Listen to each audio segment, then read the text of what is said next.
for the first time on the show, the NWSL final. I remember I tuned in last year to the final, was waiting for some good soccer. It was Orlando versus the Spirit at that time. We almost got that the replay of that. I think Orlando was just defeated last week. But yeah, Spirit versus Gotham. This one's going to be at PayPal Park in California. Spirit at plus 130 with Gotham at plus 195. Over under 2.5 goals. That's right where the league average for NWSL is. Minus 108 for the over, minus 132 for the under. Markets closed on the home and away over and under 1.5 goals. Sportsbooks do this when they don't have enough bettors or enough information. They know shows like this would jump all over them if they saw those numbers out there. They're not even making that available. Most places, again, for this show's purpose, we use common sportsbooks that everyone can go to. If you're a high roller and you walk into the casino with pockets full, yeah, you can bet on anything that you want to. But for us, mere mortals, market is closed. I want a correction from last season. It was a boring final. It was, yeah. And I think we're going to see some action. Now, Gotham FC, people say they don't have any business being here.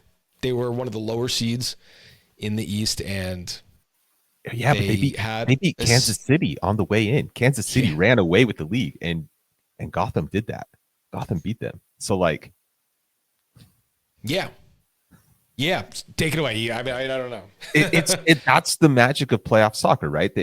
That when it mattered, Gotham has done the business. And don't forget that Gotham has Esther Gonzalez, who has 13 goals on the season, and she is second in NWSL for the Golden Boot.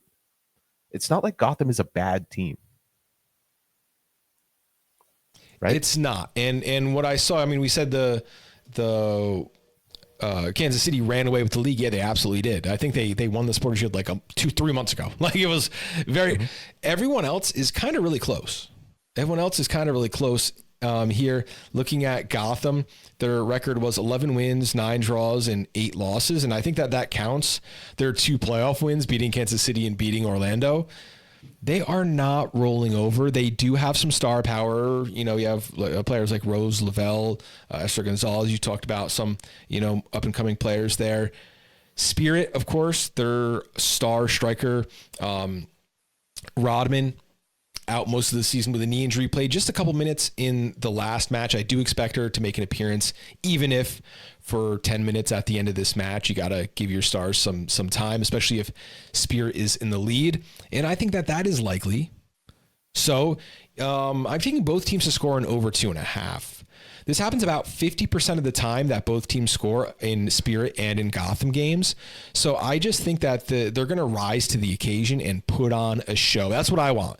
Plus 122 for this bet. I have it right about happening about 50% of the time. So I think, likely when both teams score, you reach a conclusive final. One team's got to win eventually.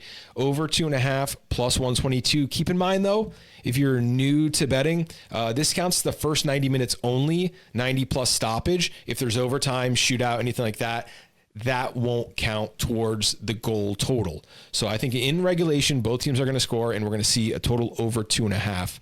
In this one, you're taking striker Esther Gonzalez anytime plus 210, and that's a bonus because she's scoring over 50% of the matches so far this season. Yeah, and I'd like to make a slight correction to that. Sure. I was choosing Esther Gonzalez anytime.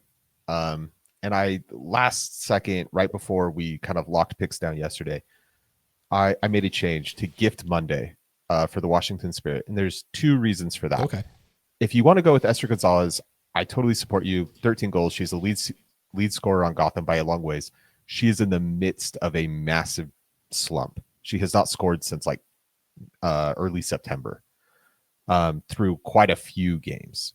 So there's something there that's not working. I don't know if it's a change in system or she's just got the yips, or I don't know. But she's not scoring right now. Although I think she's the most likely one to score for Gotham. Gift Monday, on the other hand, is scoring. And she is the going to be the target for the Spirit for most of this game. And more importantly, the Spirit are a team that score more freely than Gotham. Gotham was winning their games by being defensively solid, but they weren't scoring tons and tons of goals. The Spirit were scoring 2 goals a game.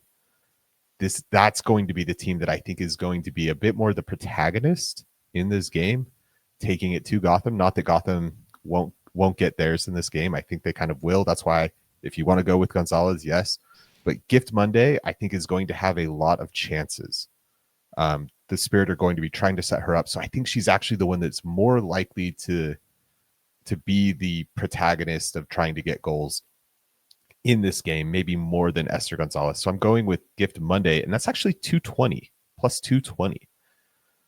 So, all right. So you got 2 good goal scoring opportunities there for the NWSL final, and both teams to score over 2.5 at plus 122. That would be so good for the league. You know, I heard Trinity Rodman's going to be off of a contract, missed most of the season with a knee. Everyone's trying to get her to play for their squad.